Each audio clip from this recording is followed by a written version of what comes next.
សួស្តីទាំងអស់គ្នាខ្ញុំ admin SN ថ្ងៃនេះ admin មកប្រាប់ដំណឹងអ្នកទាំងអស់គ្នាអំពីរឿងព្រះច័ន្ទនិងលំអងធារីដោយដែល admin ធ្លាប់បានផុសប្រាប់អ្នកទាំងអស់គ្នាហើយថារឿងព្រះច័ន្ទនិងលំអងធារីដែលផុសនៅក្នុង channel admin នឹងត្រូវបានជាប់ copyright strike អញ្ចឹងគឺ YouTube នឹងគឺគាត់បាន remove វីដេអូនឹងចេញពី channel របស់ admin ហើយ admin អត់អាចបន្តផុសរឿងនឹងបាននៅក្នុង channel របស់ admin តទៀតបានទេពីព្រោះថាវាល្មើសកម្មសិទ្ធិបញ្ញាហើយម្យ៉ាងវិញទៀត channel របស់ admin នឹងកំពុងតែទទួលការពមៀនពី YouTube ដោយការដាក់ពមៀននឹងគឺមានរយៈពេល90ថ្ងៃវាស្មើនឹង3ខែអញ្ចឹងរៀងយូរដែរដំណឹងនឹងអាចធ្វើឲ្យអ្នកទាំងអស់គ្នាអត់សប្បាយចិត្តសម្រាប់ admin ក៏អត់សប្បាយចិត្តដូចគ្នាប៉ុន្តែ admin ចង់ប្រាប់អ្នកទាំងអស់គ្នាឲ្យបំភ្លេចរឿងអត់សប្បាយចិត្តនឹងចោលទៅពីព្រោះថា admin មានដំណឹងល្អចង់ប្រាប់អ្នកទាំងអស់គ្នាទោះបីជា channel របស់ admin មិនអាចបន្តផុសរឿងព្រះច័ន្ទនិងលំអងធូរីជាបន្តក៏ដោយប៉ុន្តែអ្នកទាំងអស់គ្នានៅតែអាចមើលរឿងនឹងបានគឺ admin នៅតែបន្តសម្រាយជាធម្មតាប៉ុន្តែ admin អត់ផុសនៅក្នុង channel YouTube នឹងទេគឺអ្នកទាំងអស់គ្នាមានជំរើសពីរ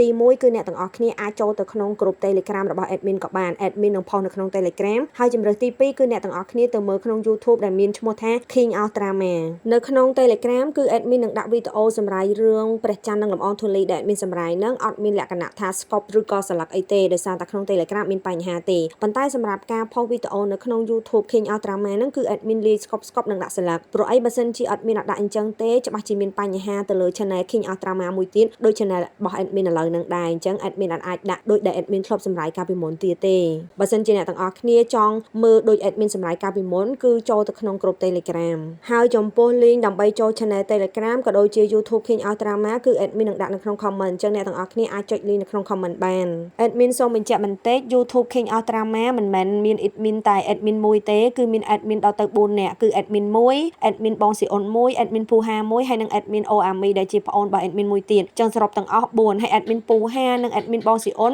ជឿថា fan ទាំងអស់គ្នាច្បាស់ជាស្គាល់ហើយពីព្រោះពួកគាត់គឺជាជើងចាស់នៅក្នុងការសម្រាយរឿង BL ហើយសូម្បីតែ admin ក៏ជា fan របស់ពួកគាត់ដែរអញ្ចឹងហើយអ្នកទាំងអស់គ្នាពេលដែលចូលទៅក្នុង YouTube នឹងទៅក្រៃលោឃើញ admin ផ្សេងផុសវីដេអូមិនមែនសម្លេង admin គិតថាមិនមែន channel admin អីអញ្ចឹងទៅ admin ប្រាប់ឲ្យហើយកុំឲ្យច្រឡំហើយឆ្លៀតក្នុងឱកាសហ្នឹង admin ចង់អរគុណទៅកាន់ fan ទាំងអស់គ្នាដែលតែងតែគាំទ្រ channel របស់ admin ទាំងទួយគាំទ្រក្នុងការបញ្យូ like ក៏ដូចជា comment និយាយទៅគឺអរគុណខ្លាំងមែនតើសម្រាប់ fan ទាំងអស់គ្នាហើយក៏ចង់សុំទោស fan ទាំងអស់គ្នាផងដែរសម្រាប់ fan ដែលគាត់សនំពរឲ្យ admin សម្រាយរឿងនេះសម្រាយរឿងនោះហើយ admin អត់ទាន់បានសម្រាយឲ្យពួកគាត់ហើយរឿងខ្លះហ្នឹងគឺ admin អត់ទាន់បានទៅមើលថាសម្រាយបានឬអត់ផងជាពិសេសគឺ fan ដែលគាត់សនំពររឿង Ultimate Note គឺគាត់សនំពរយូរខ្លាំងមែនតើគឺ admin អត់ទាន់បានសម្រាយឲ្យទេអញ្ចឹង admin ចង់ប្រាប់ថារឿង Ultimate Note admin នឹងសម្រាយប៉ុន្តែសូមទុកពេលឲ្យ admin សិនប្រហែលជាអាចនឹងឆ្នាំក្រោយដោយ admin ធ្លាប់បានប្រកាសកាលពីមុនអញ្ចឹងដោយសារតែ admin គឺរវល់ខ្លាំងគឺ admin មានការងារធ្វើ admin មិនមែនជាអ្នកសម្រាយជីបទេ